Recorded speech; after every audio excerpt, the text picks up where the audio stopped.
Students, आज हम बहुत इंपॉर्टेंट चीज़ को डिस्कस करने वाले हैं, वो है स्टूडेंट फंक्शंस।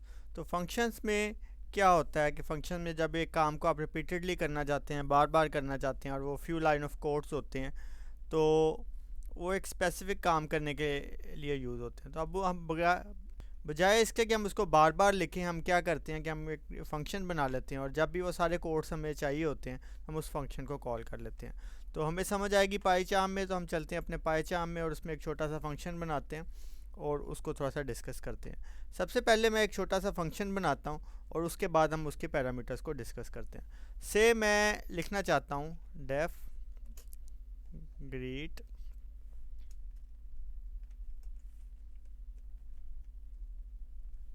प्रिंट। तो ये मैं छोटा सा टेक्स्ट लिखा है, A R friends how are you. तो अब मैं कहता हूँ कि मैं इसको रन करता हूँ, तो अभी कुछ भी नहीं होगा, तो मुझे इसको कॉल करना पड़ेगा इसको। तो कॉल मैं करता हूँ जैसे इसके नाम से। तो अब मैं देखता हूँ, तो मुझे A R friend how are you. तो जब भी मुझे ये चीज़ चाहिए होगी मैं जस्ट इतना सा करूँगा, मैं इस फंक्शन को कॉल करूँगा। से मैंने 4 दफ़ा लिखना है ये, तो ये 4 दफ़ा लिख गया। तो ये जब भी मुझे ये वाला काम करवाना होगा जो इस कह रहे हैं, तो मैं जस्ट उसको कॉल करूँगा और वो काम खुद ब खुद हो जाएगा। अब इसमें थोड़ा सा चीज़ें डिस्कस करते हैं कि इसमें क्या क्या है। एक सबसे पहले इसमें डेफ है। तो डेफ जो होता है आपका, वो आपका होता है, तो एफ जो डेफ होता है, डी एफ डिफाइन से निकला है, तो ये आपका रिजर्व वर्ड होता है आपको कोई फंक्शन को क्रिएट करने के लिए। तो जो भी आप फंक्शन क्रिएट करोगे उससे पहले आपको डी एफ डेफ लिखना पड़ेगा। उसके बाद आपका होता है सेकंड, जैसे मैंने ग्रीट लिखा हुआ है, तो ग्रीट आपका होगा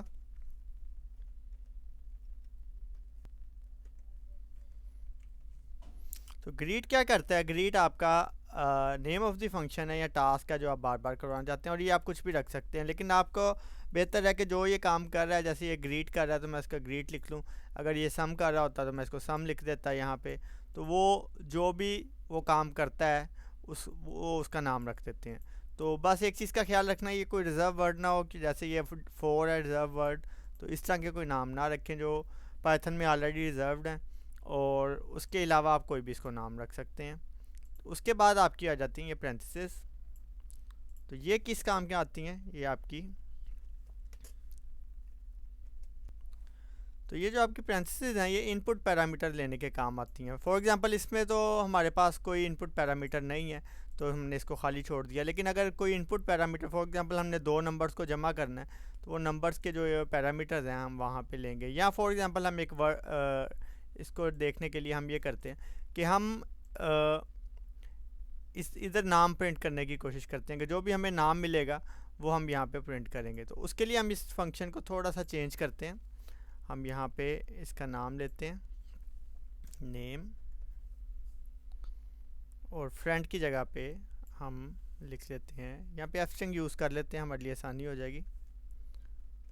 और फ्रेंड की जगह पे हम लिख लेते हैं नेम। तो अब ये फंक्शन क्या करेगा कि यहाँ पे जो भी हम उसको नाम पैरामीटर में देंगे उस नाम को यहाँ पे वो चेंज कर देगा और उसी नाम को ग्रीट कर देगा। तो यहाँ पे मैं से लिखता हूँ फरहान। तो यू है फरहान हाउ आर यू, से मैं यहाँ पे चेंज कर देता हूँ अली हाउ आर यू। तो मुझे सिर्फ इस पैरामीटर को चेंज करना पड़ रहा है और मुझे सारा कुछ दोबारा नहीं लिखना पड़ रहा। मैं फंक्शन को कॉल कर रहा हूँ, उसको पैरामीटर दे रहा हूँ और वो उसको एज इट इज़ प्रिंट कर रहा है। तो आए कोई इसमें थोड़ा तो उसमें एक से ज़्यादा भी आपके पैरामीटर्स हो सकते हैं। ऐसे मेरे पास एक फ़र्स्ट नेम होता है, तो मैं यहाँ पे फ़र्स्ट नेम लिख देता हूँ और उसको हम लास्ट नेम लिख देते हैं। तो यहाँ पे फ़र्स्ट नेम आ जाएगा और यहाँ पे आपका आ जाएगा लास्ट नेम। अब यहाँ पे भी मुझे 2 नाम देने पड़ेंगे, फर्स्ट नेम और से।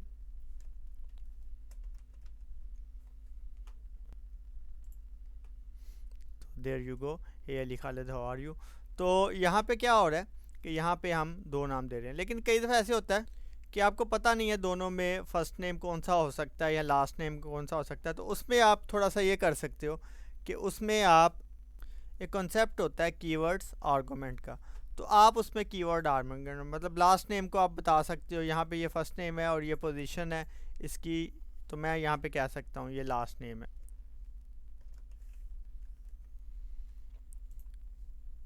तो अब ये मुझे थोड़ा सा समझ आ रही है कि ये लास्ट नेम है तो ये वाला फर्स्ट नेम ही होगा। ये जो ठीक हो गया, सेम काम कर रहा है। तो ये जो चीज़ मैंने ऐड की है इसको बोलते हैं कीवर्ड्स आर्गुमेंट। कि आपको अगर कोई थोड़ी सी कन्फ्यूजन है तो आप किसी एक के साथ उसको कोई कीवर्ड दे दो। और ये वाले जो होते हैं ये आपके पोजिशनल आर्गुमेंट्स होते हैं कि आप पोजीशन वाइज के पहले फर्स्ट नेम ही आना है और बाद में लास्ट नेम ही आना है, तो उसको आप कर सकते हो। तो अब मैंने इसको लास्ट नेम को पहले यूज़ किया, तो आप देखें वो कह रहा है कि positional argument followed by keyword argument.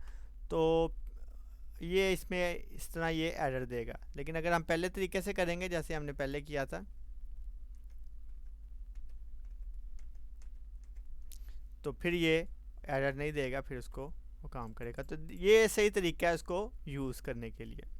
अच्छा, चलिए आप एक छोटा सा प्रोग्राम बनाते हैं और दो नंबर्स को सम करते हैं। उसमें एक और कॉन्सेप्ट है वो भी डिस्कस करते हैं। इसको हम कर देते हैं num1 और इसको हम कर देते हैं num2 और हम प्रिंट कर देते हैं num1 और num2 को, और इसका हम सम हम रख लेते हैं। तो अब सम को कॉल करते हैं, देखते हैं क्या होता है। यहाँ पे हमें दो नंबर देने हैं 2 और 7 से 3। अच्छा, मैंने इसके नाम के साथ टी भी लिख दिया। तो अब हमने इसको रन किया तो अब ये इसका नाम सेम है, तो ये आपको कर रहा है 5 एंटर। तो इसमें एक और भी यह काम कर सकता हूँ। उसमें एक चीज़ होती है रिटर्न की, से मैं यहाँ पे इसको प्रिंट को यूज़ नहीं करता, मैं इसको यूज़ कर लेता हूँ रिटर्न। तो रिटर्न क्या करता है, रिटर्न ये काम करता है कि जो इसका सम होगा वो हमें रिटर्न में भेज देगा। तो अगर आपने रिटर्न लिखा है किसी भी फंक्शन में, तो वो जो भी इसका रिज़ल्ट होगा, जो भी फाइनल मैं उसको भेजना चाहूँगा, वो हमें फंक्शन में रिटर्न कर देगा। तो अगर मैं अब इसको ऑपरेट करूँगा तो अभी ये लिखा नहीं आएगा क्या है, उसके लिए मुझे इसको प्रिंट करना पड़ेगा।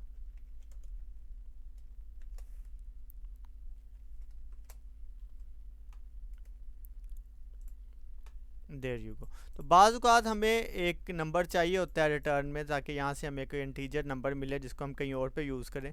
तो हम प्रिंट नहीं करते, हम उस नंबर को रिटर्न करवा लेते हैं। तो ये फंक्शंस के लिए अभी इसके लिए इतना ही है। और नेक्स्ट में हम कोशिश करते हैं अभी कोई एक फ़ंक्शन बनाते हैं जो थोड़ा सा यूज़फुल भी हो और जो हमारे थोड़ा सा काम भी आए, तो उसको डिस्कस करते हैं। तो बच्चा पार्टी, मैं चाहता हूँ कि आप एक ऐसा कैलकुलेटर बनाएं जिसमें जो भी आप लिखें 2+2 लिखें तो वो आपको 4 दे, 2 - 2 लिखें वो आपको 0 दे।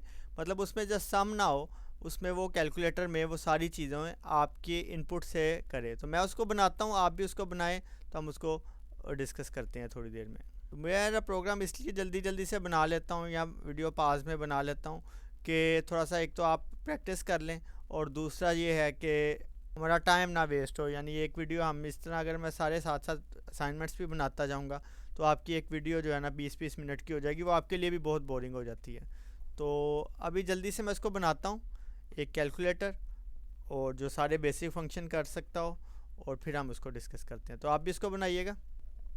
तो बच्चा पार्टी मैंने बना लिया, इसको थोड़ा सा बड़ा कर लेते हैं, वो यहाँ से होता है। तो अब यहाँ पे क्या कर रहा है, मैंने 3 पैरामीटर्स लिए हैं, एक num1 है, एक num2 है और एक आपका साइन है जो आप बताएगा आपने करना क्या चाह रहे हैं। और सिंपल मैंने एक इफ स्टेटमेंट लगाई है कि एक sine is equal to plus, दोनों का रिटर्न प्लस कर दो, प्लस को रिटर्न कर दो। अगर साइन माइनस है दोनों का नेगेटिव रिटर्न कर दो। अगर डिवाइड है तो डिवीजन रिटर्न कर दो, और अगर मल्टीप्लाई है तो मल्टीप्लिकेशन रिटर्न कर दो। तो यहाँ पे थोड़ा सा नंबर बड़ा कर लेते हैं, तो फुल होल नंबर ही कर लेते हैं। तो अब हम देखते हैं कि सबसे पहले मैंने मल्टीप्लाई दबाया तो मुझे मिला 18, और अगर मैं यहाँ पे प्लस करता हूँ तो मुझे मिलेगा 9, और अगर मैं यहाँ पे माइनस करता हूँ तो मुझे मिलेगा 3, और अगर ये हम डिवाइड करता हूँ तो मुझे मिलेगा 2। तो ऐसे हम इसको यूज़ करते हैं। तो आगे जाके हम थोड़े से हैवी फंक्शंस भी बनाएंगे, तो ये काफ़ी इंपॉर्टेंट है, इसको आपने लाजमी ध्यान से सुनना है और ध्यान से समझना है, क्योंकि आगे जब हम प्रोफेशनल प्रोग्रामिंग करेंगे, आगे हम जो प्रोजेक्ट्स करेंगे 2-3, उसमें फंक्शंस हमें काफ़ी ज़्यादा बनाने पड़ेंगे। चले फिर